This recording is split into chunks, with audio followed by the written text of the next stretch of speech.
pasal 24 ayat 17 sampai 18. Ulangan pasalnya yang ke-24 ayat 17 hingga ayatnya yang ke-18. Demikianlah firman Tuhan. Janganlah engkau memperkosa hak orang asing dan anak yatim. Juga janganlah engkau mengambil pakaian seorang janda menjadi gadai.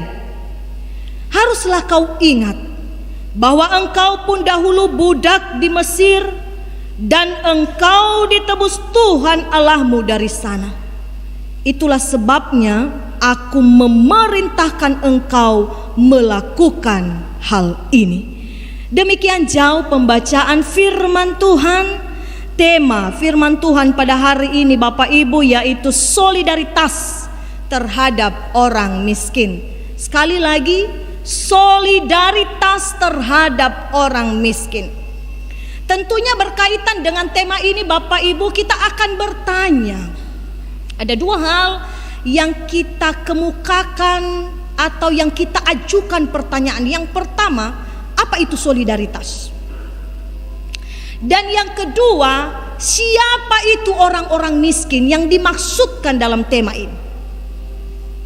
Bapak Ibu saudara-saudari yang terkasih dalam Kristus Yesus, solidaritas adalah sebuah sikap yang ikut merasakan apa yang dirasakan oleh orang lain.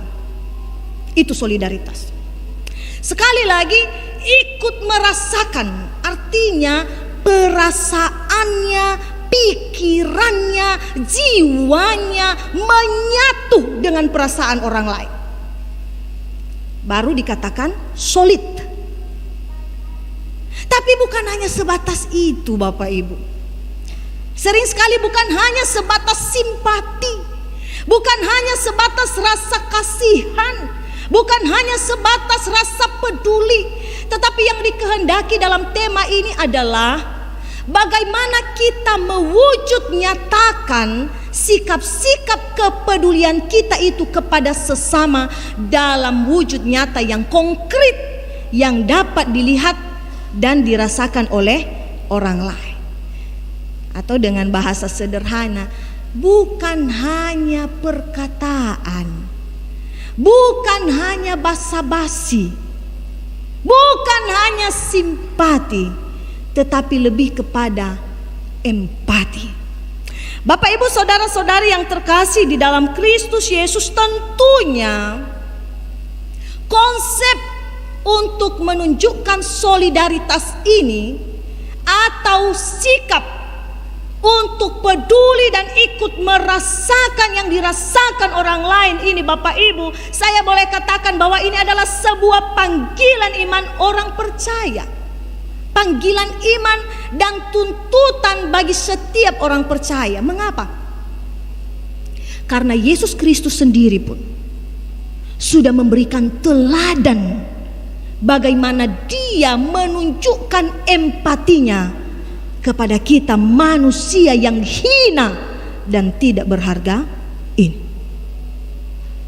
Jadi kalau kita mengatakan sekarang bahwa kita adalah pengikut-pengikut Kristus Bapak Ibu, maka mau tidak mau, siap tidak siap, maka kita harus menunjukkan teladan seperti yang Yesus Kristus teladankan bagi kita.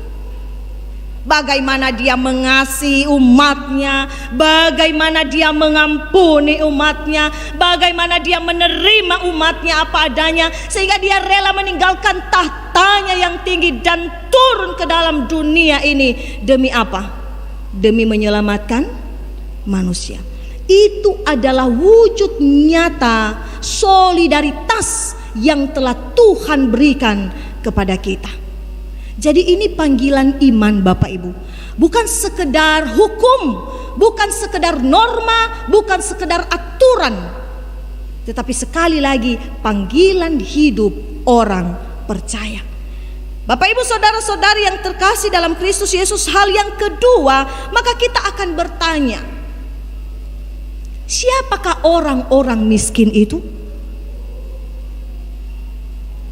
Apakah orang miskin yang dimaksudkan dalam perikop ini adalah orang-orang yang finansialnya lebih kecil daripada orang-orang lain.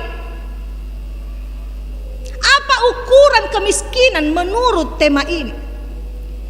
Dan perikop ini mengangkat 3 hal Bapak Ibu yang dinyatakan sebagai kaum miskin, yaitu di dalam ayat 17 tadi. Yang pertama adalah orang asing, yang kedua adalah anak yatim, dan yang ketiga adalah janda. Ada apa dan mengapa? Mengapa ketiga kaum ini disebut sebagai kaum miskin? Karena ternyata Bapak Ibu, pada zaman perjanjian lama, ketiga kaum ini rentan sebagai orang-orang yang tertindas dan teraniaya.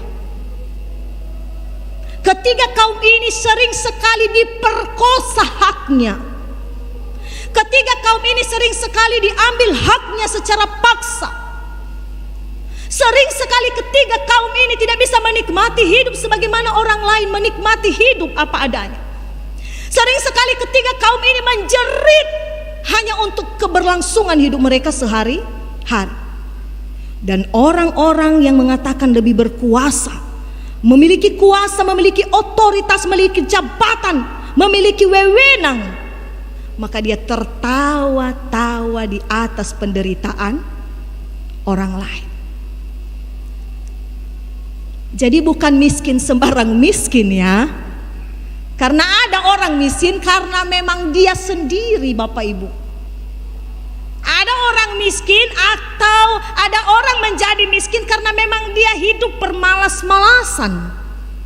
Makanya saya paling geli kalau ada orang yang menyatakan, "Anggar salah hima Ibu. Mengapa? Kami tidak mendapatkan kebutuhan kami tidak mendapatkan makanan, kami tidak mendapatkan uang." Tetapi pisang di sekeliling rumahnya terbuang sia-sia. Tanah kosong di sekeliling rumahnya tidak dimanfaatkan. Bawa badal fala gula-gula bangan rebolo gedede. Itu baliang haskayo.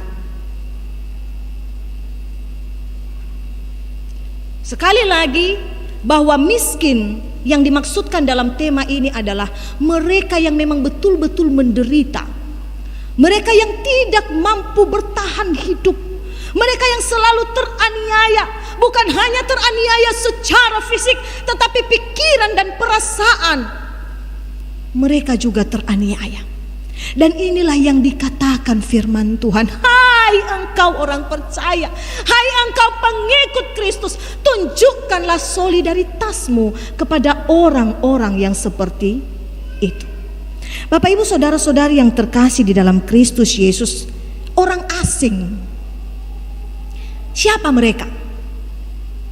Orang asing dalam perjanjian lama atau dalam teks ulangan ini adalah orang-orang yang bukan bangsa Israel berdasarkan keturunan. Mereka adalah orang non-Israel, dan karena situasi dan kondisi tertentu maka mereka berdiam di tengah-tengah bangsa Israel. Dan mau tidak mau Bapak Ibu, mereka harus menemukan sesuatu untuk melanjutkan kehidupan mereka di tengah-tengah bangsa itu. Tetapi bangsa Israel yang sering sekali menyatakan bahwa mereka adalah umat pilihan Allah, bangsa yang kudus, imamat yang rajani, sering sekali menggunakan jabatan itu untuk merendahkan orang-orang yang bukan bangsa Israel. Termasuk dalam hal memiliki tempat tinggal, memiliki tanah. Mereka akan mencoba mencari cara bagaimana bangsa-bangsa di luar bangsa Israel itu tidak mendapatkan tempat tinggal, hanya karena status antara bangsa Israel dan bangsa bukan Israel. Itu yang pertama. Anak yatim. Tentunya kita tahu Bapak Ibu bahwa anak yatim itu adalah anak-anak yang tidak lagi memiliki ayah.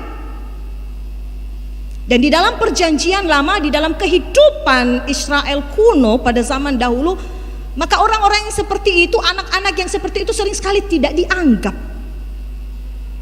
Dengan sederhananya, ayahnya sudah meninggal, maka siapakah dia? Sering sekali apa yang menjadi hak-hak atau status-status anak-anak yatim tidak diakui dalam sebuah perkumpulan atau persekutuan. Dan yang terakhir adalah janda. Ini juga yang dikatakan firman Tuhan, bahwa kaum miskin atau orang lemah adalah janda, mereka yang sudah kehilangan suami.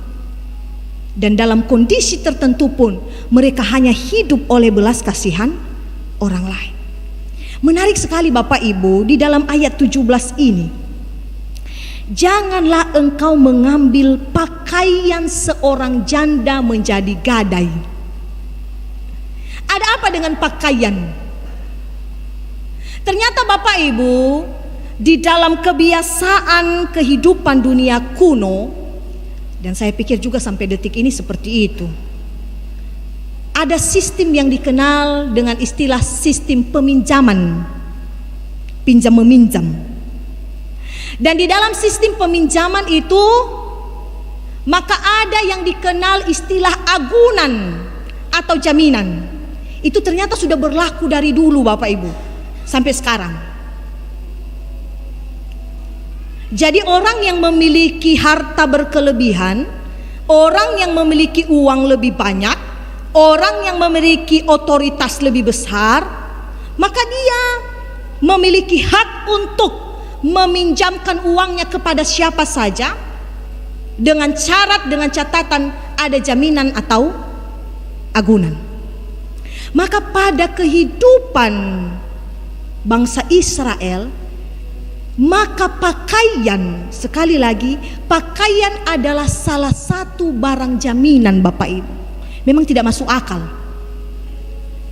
Tapi sekali lagi, ini bukan pakaian sembarang pakaian. Tetapi begitu berharganya pakaian pada saat itu, sehingga Bapak Ibu, apa yang ada pada seseorang pun boleh dikatakan mungkin harta yang paling berguna, harta yang paling berharga, karena dia tidak punya emas, tidak punya perak, tidak punya tanah, tidak punya ternak, maka pakaian pun dijadikan menjadi agunan. Mengerikannya, mengerikan sekali. Dan orang-orang yang memiliki wewenang, yang memiliki hak, yang memiliki harta berkelebihan, tanpa memiliki hati nurani, tanpa memiliki belas kasihan, rela mengambil pakaian itu pun untuk menjadi jaminan. Bapak Ibu saudara-saudari yang terkasih di dalam Kristus Yesus, firman Tuhan pada hari ini membukakan mata hati kita, membukakan pikiran kita, bahwa orang-orang yang seperti ini, kaum-kaum miskin dan kaum-kaum lemah ini, kaum-kaum tertindas dan kaum-kaum teraniaya ini, bukan hanya ada pada zaman bangsa Israel, bukan hanya ada pada zaman kehidupan dunia kuno, tetapi ada juga pada zaman sekarang di sekeliling kita Bapak Ibu. Itu sebabnya sekali lagi saya tekankan bahwa sebagai orang percaya, sebagai pengikut Kristus, kita harus menunjukkan sikap solidaritas kita kepada mereka. Mungkin Bapak Ibu akan berkata kepada saya, Ibu pendeta ini, tentunya kan Ibu pendeta, ketika mereka meminjam sesuatu, maka kan ada kesepakatan antara kedua belah pihak, kan begitu ya? Ketika saya punya uang, lalu seseorang janda meminta bantu kepada saya, janda yang sangat membutuhkan, lalu saya meminjamkan uang saya, tentunya ada kesepakatan. Ibu, saya akan meminjamkan uang ini dengan catatan tiap bulan, maka beginilah jumlah nominal yang harus engkau kembalikan kepada saya. Maka si ibu janda tersebut pun karena dalam keadaan terpaksa, maka dia akan menandatangani nota kesepakatan atau kontrak. Maka mungkin kita akan berpikir, ya sah-sah sajalah ibu pendeta. Kalau janda itu tahu bahwa uang itu akan berlipat kali ganda, lebih baik jangan meminjam. Ois, Bapak Ibu, sesungguhnya apa yang dimaksudkan oleh Tuhan pada hari ini? Yang Tuhan katakan adalah jangan engkau menari-nari di atas penderitaan orang lain. Itu intinya. Kau bebas memberikan pinjaman atas apa yang engkau punya. Tetapi di mana hati nuranimu? Ketika engkau makan enak, ketika engkau makan dengan kenyang, tetapi orang menderita karena perbuatan. Jadi bukan masalah bebas, bukan masalah menggunakan hak, bukan masalah suka-suka memberikan kepada siapa saja harta kita. Tetapi di sini lebih kepada masalah hati, Bapak Ibu. Apakah engkau tega? Engkau tega makan dengan berkelimpahan, dengan kenyang, tetapi ternyata orang di luar sana yang membutuhkan belas kasihanmu tertindas dan teraniaya.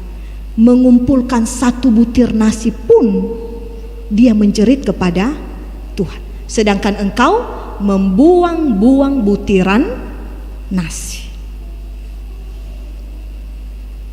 Dan inilah yang Tuhan mau, Bapak Ibu. Inilah Tuhan kehendaki. Mari kita sebagai orang percaya itu memiliki hati yang seperti hatinya Tuhan, tergerak oleh belas kasihan. Bapak Ibu saudara-saudari yang dikasihi dalam Kristus Yesus, firman Tuhan menjelaskan apa sebabnya, mengapa kita harus menunjukkan solidaritas itu kepada kaum-kaum lemah, kaum-kaum yang teraniaya, kaum-kaum yang tertindas, kaum-kaum miskin.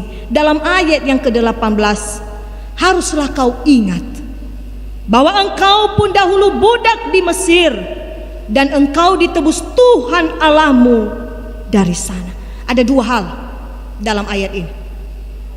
Mengapa seseorang harus menunjukkan solidaritasnya kepada orang lain? Yang pertama, Bapak Ibu, karena saya dan saudara hidup karena belas kasihan Tuhan. Kalau bukan karena belas kasihan Tuhan, Bapak Ibu, faya wa tua me, faya fakame, faya wa erege dedeme, faya zekolame. Sekali lagi, kalau bukan karena belas kasihan Tuhan. Kita sudah dikasihi, kita sudah dicintai oleh Tuhan. Maka Tuhan menginginkan kita juga mengasihi orang lain. Makanya Bapak Ibu, kita jangan lupa apa hukum yang utama dan terutama yang dikatakan oleh Tuhan. Kasihilah Tuhan Allahmu dengan segenap hatimu, dengan segenap jiwamu, dengan segenap akal budimu, dan kasihilah sesamamu manusia seperti dirimu sendiri. 1 Korintus pasal 13. Sekalipun engkau pandai berkata-kata dan memiliki segala hikmat dan pengetahuan, tetapi jika engkau tidak memiliki kasih, maka engkau seperti gong yang gemerincing. Leluahania leluah wa aniha kerisoda, leluah wa urida, leluah Bapak Ibu. Dan inilah yang Tuhan katakan, karena kita sudah dikasihi. Berkaitan hari ini Bapak Ibu, kita juga merayakan pesta sukacita sebenarnya, pesta panen.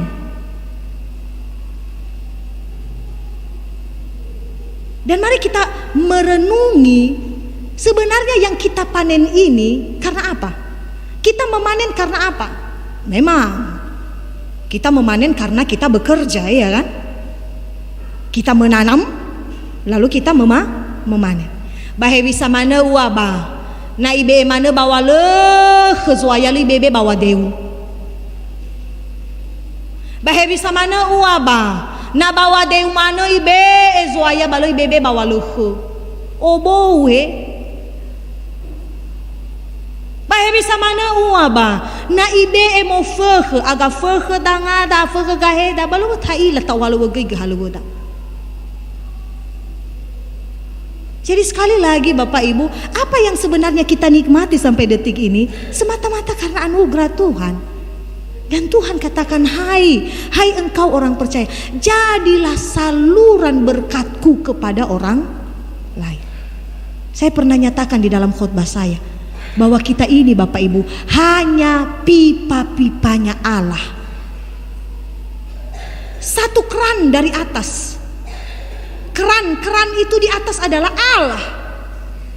Iya ya. Itu kerannya. Dan yang bisa membuka dan menutup keran itu siapa? Hanya Allah Bapak Ibu. Lalu kita pipa-pipa menyalurkan kepada orang lain. Mengapa kita mampu melakukan itu? Karena kita sudah terlebih dahulu dikasihi oleh Allah. Hal yang kedua dalam ayat ini, dalam ayat 18, mengapa kita harus menunjukkan sikap solidaritas kita kepada orang lain? Yaitu Bapak Ibu, karena kita sudah ditebus oleh Tuhan. Ditebus. Dan ini berulang kali kita bahas. Konsep penebusan itu adalah konsep bahwa kita ini adalah orang yang telah menjadi jaminan kepada orang lain. Jaminan. Jadi ibarat kalau di rumah gade Bapak Ibu, kita ini sudah menjadi jaminan. Lalu tidak ada orang yang sanggup menebus kita, maka Allah pun menebus kita melalui diri Yesus Kristus. Dengan cara dia mati di atas kayu salib. Penebusan, apa yang mau saya katakan di sini? Penebusan ini lebih kepada bagaimana Yesus itu menerima kita apa adanya tanpa melihat status sosial kita. Atau Bapak Ibu pernah nggak dibilang Yesus katanya, saya hanya menebus orang-orang Israel. Saya hanya menebus orang-orang Nias, tidak menebus suku-suku lain. Yohanes 3 ayat 16 ya. Karena begitu besar kasih Allah akan dunia ini, maka dia memberikan anaknya yang tunggal, supaya setiap orang percaya tidak menjadi binasa tetapi beroleh hidup yang kekal. Artinya dunia semua, termasuk saya dan saudara. Jadi mengapa kita sekarang membedakan kita dengan orang lain hanya karena status sosial kita? Mengapa kita tidak menganggap orang lain hanya karena kita memiliki sedikit nilai lebih daripada mereka? Mengapa Bapak Ibu? Atas dasar apa? Sebenarnya itu semua dipicu oleh karena kesombongan. Sombong. Dan firman Tuhan katakan tidak. Ya, sebagai orang percaya, sebagai pengikut Kristus, milikilah sifat rendah hati itu. Rendah hati. Bahwa saya dan orang lain itu sama-sama di mata Allah. Dan perlakukanlah orang lain itu juga sebagaimana Allah memperlakukan engkau. Bapak Ibu saudara-saudari yang terkasih di dalam Kristus Yesus, intinya bahwa karena kita sudah menerima yang baik kepada Tuhan, dan segala sesuatu yang baik itu boleh kita nikmati, maka Tuhan menghendaki kita menunjukkan kebaikan kita itu kepada orang lain, kepada mereka yang membutuhkan.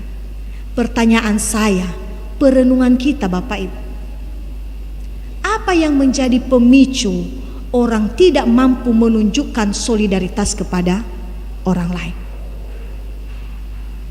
Apa yang menjadi pemicu orang sekering sekali memperkosa hak orang lain? Apa yang menjadi pemicu orang sering sekali mengambil hak-hak orang lain? Itu firman Tuhan yang dibaca pada pembacaan pertama tadi Bapak Ibu. Bapak Ibu masih ingat kisah Raja Ahab yang menginginkan anggur Nabot. Tengah falehenia Bapak Ibu. Bukan karena dia tidak punya, Tetapi dia menggunakan kuasa, dia menggunakan wewenang, dia menggunakan otoritas yang ada padanya. Untuk apa? Untuk menindas orang lain. Jadi inti daripada mengapa orang tidak mampu menunjukkan solidaritas, karena hatinya, pikirannya, hidupnya diliputi oleh ketamakan. Fa abe mana, fa hegu mana, khau mana, bau buloi mana he. Ketamakan Bapak Ibu itu sebenarnya. Jemaat kota adalah jemaat yang besar, mohon maaf. Tetapi tanpa kita sadari bahwa di sekeliling kita begitu banyak orang-orang yang membutuhkan.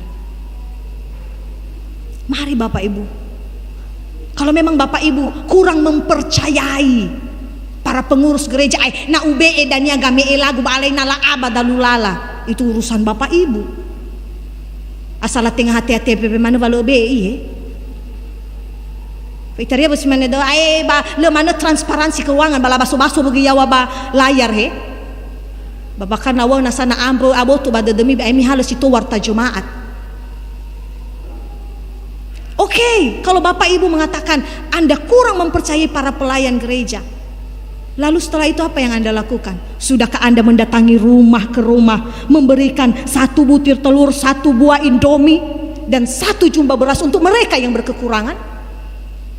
Atau Bapak Ibu hanya menerima berkat Tuhan setiap bulan, lalu menyimpannya di deposito, menyimpannya di celengan, tanpa memikirkan orang lain? Hezo soso wamatida Bapak Ibu, mi bologa demi kegu.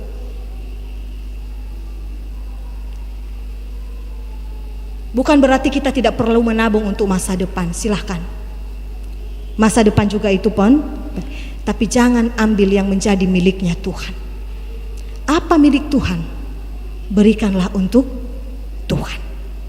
Bapak Ibu saudara-saudari yang terkasih dalam Kristus Yesus, hal yang terakhir, saya mencoba menutup khotbah ini dengan sebuah ilustrasi yang mungkin pernah saya sampaikan berulang kali. Ada seseorang orang percaya, orang Kristen, orang yang takut akan Tuhan. Dia memiliki harta yang berlimpah, dia memiliki rumah yang megah, dia memiliki pekerjaan yang layak, dia memiliki hidup yang berkecukupan. Tetapi sekali lagi kita garis bawahi, dia orang yang takut akan Tuhan. Di seberang rumahnya ada orang yang menderita, yang hanya hidup beralaskan tanah, yang hanya membutuhkan uluran tangan orang. Dia seorang janda, dia memiliki anak, tetapi anak-anaknya tidak peduli dengan kehidupannya. Mereka meninggalkan orang tuanya begitu saja, menderita dan mencari kehidupannya sendiri. Lalu sebagai orang percaya, maka orang yang memiliki segala keadaan atau kelimpahan harta tadi, pagi dan malam berdoa, suaya tololah kapan wandra Yehova lupalangi, buka berkatnya Tuhan, kirimkan orang-orang yang bisa menolong dia, ulurkan tanganmu kepadanya. Baik nggak berdoa untuk mereka yang menderita dan teraniaya? Baik sekali Bapak Ibu. Itu berlangsung sampai pada akhirnya dia mati. Dada mana bangadrenia, bohong ni mau ke mengadengar dia salahilah kapanuan. Ofeta baba badu zorugo. Tuhan berkata, enyahlah engkau, aku tidak mengenal engkau. Lalu dia berontak, kenapa? Bukankah saya sudah memberikan persembahan saya di gereja, saya aktivis gereja, saya berdoa siang dan malam, bahkan memberikan waktu saya untuk puasa. Lalu Tuhan katakan, betul, tapi engkau sudahkah memberikan sebutir nasi bagi mereka yang engkau doakan itu? Atau engkau hanya menghabiskan waktumu untuk berdoa, tetapi tidak melangkahkan kakimu untuk menolong mereka? Bapak Ibu saudara-saudari yang terkasih, ini realita kehidupan Kristen kita saat ini. Hanya sekedar perkataan, tetapi kita tidak sanggup mewujud nyatakan. Jangan pernah berharap Bapak Ibu memiliki lebih baru bisa memberi. Lewe pernah fahena he falala.